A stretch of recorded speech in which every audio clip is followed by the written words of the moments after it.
there. Okay. You ready? Okay. Okay, we're here with women's basketball. We got Makayla Moore, Coach Taylor Wagner, Kylie Kravig, coming off another good road trip and staying the 2-game lead in the conference, which I know is kind of high on the list of to-dos. But what did you see from the weekend? Well, we knew it was going to be a tough weekend. You know, anytime you go on the road, it's tough to win in this league. And I felt like both teams were engaged with us. They played extremely hard and gave us everything they had. But I was proud of our girls. They kept their composure both games. And, we had our ups and downs in both games, but they made enough plays. And especially in that second game, they played really good defense in that second half. And we were able to come away with 2 victories. Yeah. Now back home for 3 of the last 4, which I know is never a bad thing, but 2 teams coming in, South Dakota Mines has struggled off and on all year. And then obviously Black Hills is right behind you guys in 3rd place, but 2 very different teams coming in, but you just kind of keep your head down and keep grinding. Yeah. I mean, we have to keep our edge. It doesn't matter who the opponent is. We have to keep our edge and focus on the things that we do well. And South Dakota Mines, they play extremely hard. They're physical. We were able to watch them in Texas that first weekend, and I was really impressed with them. And watching film and everything, they're still doing exactly what they did in early November, and they're a great rebounding team and physical, and they're going to give you everything they have. And then Black Hills, they're right in the hunt with everything, and good team and good players, a lot of seniors on that team. So they've been around and know how to compete, and they played in tough places. So we expect 2 hard games this week. Yeah, Makayla, since you've joined the starting lineup, I think you're just under 10 points a game. Obviously your minutes are up, but it just looks like your aggressiveness has taken it to another level. Is it just anything different than coming off the bench? I just believe I go out there to bring up energy, and I think aggression and just gathering our girls to do what we know how to do is super important. And I feel like I do a really good job at that. And so that's kind of my goal every time I go out there. Yeah. And Kylie, you've been in the starting lineup forever and a day, it seems like. And, it's just the way that you're seeing the floor right now. I mean, obviously every team's going to key on Olivia, but you're finding ways to still get her the ball and keep everybody else involved. Is it a little bit different now that okay, we're going to collapse 3 people on Olivia and see what we can do? I mean, with Olivia being as good as she is, getting her to touch the ball is high on our priority list for offense. Because not only can she score, but she sets people up whenever she is passing the ball out. So that's important too. And then when they start guarding her before she catches the ball, that's when other people start to get open. So I feel like that's just a key in general. Yeah, and you found a lot of driving lanes lately, mainly because teams are keying on her. Brooklyn's setting some good clear out screens for you. And, it's one of those things where I'm going to drive.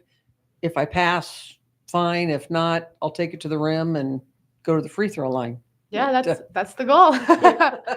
You got to create something. When you drive, normally something creates. And so sometimes when things are going rough, that's what I got to do. And someone will get open. Yeah. And Coach, early on, it seemed like this team had trouble getting to the free throw line. And then, since the calendar's turned, I don't know if it's you're attacking more from everywhere, but you're getting to the line more, and the kids are doing a good job once they get to the line. Yeah. I mean, we're being a lot more aggressive than we were early on. And I think the way teams are guarding us, we have to do that. And so that's one thing, one of the goals we want to get there as many times as possible and limit the opponents. And we've won a lot of ball games that way this year, and hopefully we can continue to do that. Yeah, I know you don't talk about winning streaks and standings and all that, but everybody knows exactly what has to happen for this team to be able to play at home in a couple of weeks, which I know is always the goal. Do you try to just put that out of your minds and focus on the scouting report? Yeah, we just block out all the outside noise and we just focus one game at a time. That's the best thing that we can do right now at this point in the season.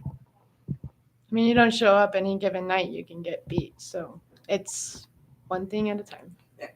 Was the crowd at Fort Lewis as hostile as it was in the men for you guys, or did you notice it? No. Yeah, I mean, it really filled up in the men's. And what was it like playing on a purple floor? That's what I want to know. I kind of like the. I kind of liked it too. I like the stain. It's different, that's for sure. Sorry. So, Coach, I'm just curious. This big run through the RMAC you guys have been on. Obviously, always playing at home is always a little more fun. You get to sleep in your own bed, but a lot of this has come on the road. From a coaching staff perspective, is it one of those things where it's almost better to be like, we can be pretty, our game travels, we can play on the road? Yeah, I think the girls have proven to themselves that they can go out and win on the road and be in different environments and still accomplish their goals. So, I'm coming down late. I don't care. It's just the next game. We've got to be well prepared and have these girls ready to go and make sure we have a good scheme going into that game so we can get a victory. And then you kind of alluded to this earlier, but how are you guys going to balance, a South Dakota Mines team who, has a very physical play style and maybe not firing all your bullets, for lack of a better term, to then turn around and play Black Hills, who, they're going to be gunning for you guys because they are trying to, make a move in the standings down the stretch of the season? Well, I think the girls have proven it that all season long that they can go and play both games. And we know they're going to be two difficult games. They're both physical. They're both good rebounding teams. They both get to the free throw line a lot. And, at this point, it's the tougher team will advance, the tougher team will win. And that's the mentality we have to have with our team. Question of the week, kind of a deep one. If you could have dinner with 3 other people, dead or alive, famous, family, friends, famous athlete, political figure, whoever, at your dinner table, who would those 3 people be? Wow. That's a tough one. I don't know. I'll go with the WNBA players. I do Caitlin Clark, Sabrina Ionescu, and Asia Wilson. I would do Serena Williams, Tiger Woods, and Adam Sandler. Okay. Wow. Okay. I'm still thinking. I don't know. I'd probably say my family. I'm not around. I haven't been around a lot for a family dinner for a while, so that'd probably be high on the list. And even extended family, people that haven't been around. I think that'd be. So I'm just going to say family. Smart man. Yeah. Yep. I don't want to leave anyone out. Okay, good enough. Thanks, guys. Thank you.